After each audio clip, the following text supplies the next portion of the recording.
I think the world probably doesn't know a whole lot about us because we're relatively small. But this is how it starts, with a few people with a few ideas for something very different. So OSESS is offshore energy and storage. So it's a systems approach to coastal energy systems. Over half the planet's population lives within 50 miles of the coastline. So generally, a good rule of practice is to have your energy generation close to your energy load. The people that are demanding the energy should have the energy generated close to them, so you don't have to transmit far. Transmission is costly, it's not efficient.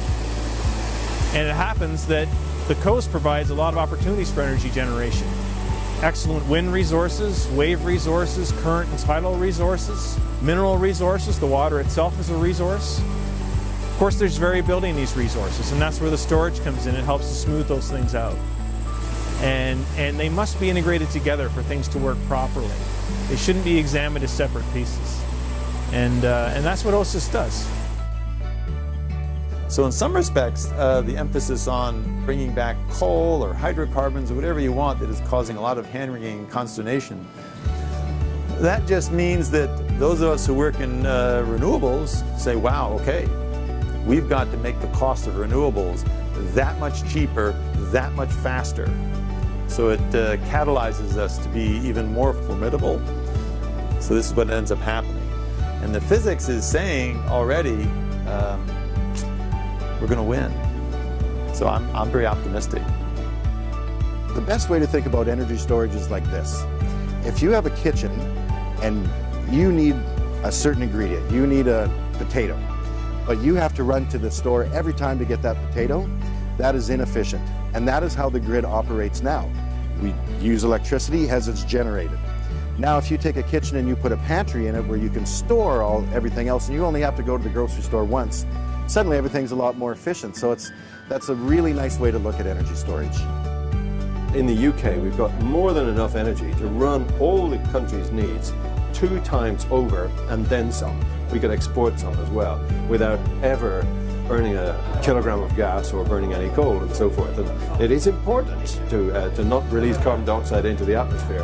And I believe, and I'm sure that everyone at this conference believes, that with the right engineering, we can make systems that deliver the energy at a price that you can afford and at a time that you want it from offshore resources. And that's why we're all here, and that's why it's important to have this conference. And this conference, I predict, is still very much in its infancy. You know, what's happening, there are bigger conferences that are related to offshore energy, much bigger conferences, but they're not addressing properly the issue of the integration of storage with that, and that's going to become massive. And in fact, several speakers this morning already said it's the elephant in the room. Yes, it is. It's the elephant in the room. It's what everybody kind of knows in an abstract sense, that you need this, but actually the policymakers don't know that, inverted commas, at the level that they need to know that to reach into their pockets and start saying we need to be giving the kind of money to energy storage that we've given to the offshore renewables in the past.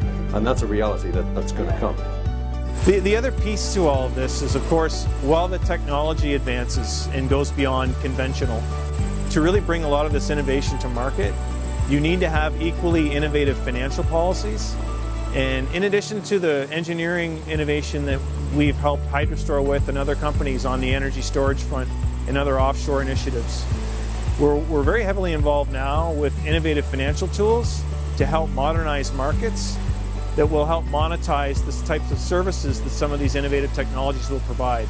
And it's really critical to have that so that these technologies will reach commercialization and the public will begin to see benefits from this. Market moves everything, and now with lower cost renewables and with storage, that's becoming the new norm in the lower cost. So people are always very excited to certainly save money, and if you can save money and do it in a green way, then you've really, really done something special. With energy storage, there is no one single silver bullet technology that covers everything. In Ontario, you'll see that there's companies doing batteries, you'll see that there's companies doing flywheels, us doing compressed air, and there's numerous technologies that do it, and each play a different part in energy storage. So In the case of HydroStore, we're bulk storage. So we're going to store days of energy storage, and that's how we're going to do it. But you come to a battery is very fast, millisecond response, and has a smaller footprint, but the cost is higher and the life is shorter. So you have to look at each technology, and all of them are going to fit into this puzzle to really bring our new modern grid to life. At the University of Malta, I come from the Department of Mechanical Engineering. We're working on floating wind turbines. We'll look at aerodynamic aspects of floating wind turbines. We are developing a new energy storage concept that can be integrated in floating wind turbine structures. Not only floating wind turbines, but it can also be other offshore floating renewable energy resources. The technology is based on compressed energy storage. I'm happy to say that we will be deploying our first case prototype in October this year. So we are really excited to deploy this and start taking the first measurements. If you are able to store the energy offshore or possibly onshore, but store it in any case, that solves the economic difficulties. And this conference is really directed toward that. And I have seen a little less than half of the talks so far, and they are right on target. I had been looking for ocean energy connections through my role in the IEEE Oceanic Engineering Society for at least 8 years, possibly 10 years, without very much success. And I became excited and thought, this is something that will really work. The Oceanic Engineering Society, which is one of the about 30 societies within IEEE, is quite small, about 2,000 members.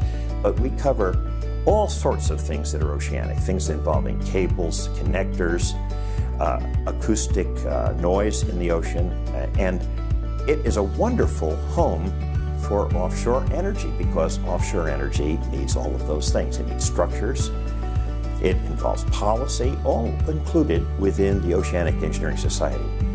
So I'm a applied mathematician by training, so I do quite a lot of simulations for energy systems.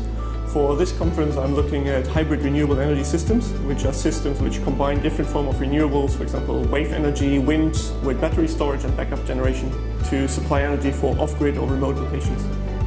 But we really need to integrate all the energy vectors and demand, storage, generation to get really into a low-carbon system in the future. The next OSESS immediately is going to be in Ningbo, China, one of the busiest ports in China, in the world, in fact. And it's fitting because China has taken the lead in renewable energy generation, and now they're looking for how they can capture the markets offshore. And the small OSESS group is unique in that it has its systems integrated approach, and the Chinese are aware of this and they know this is the way to go. And so I think it's going to really expand our scope, but not really dilute our mission, and that is to bring clean economic power to the people. And I think that's sort of the future for OSESS, is to continue to explore how we can work with natural resources to bring the best power solutions that people need.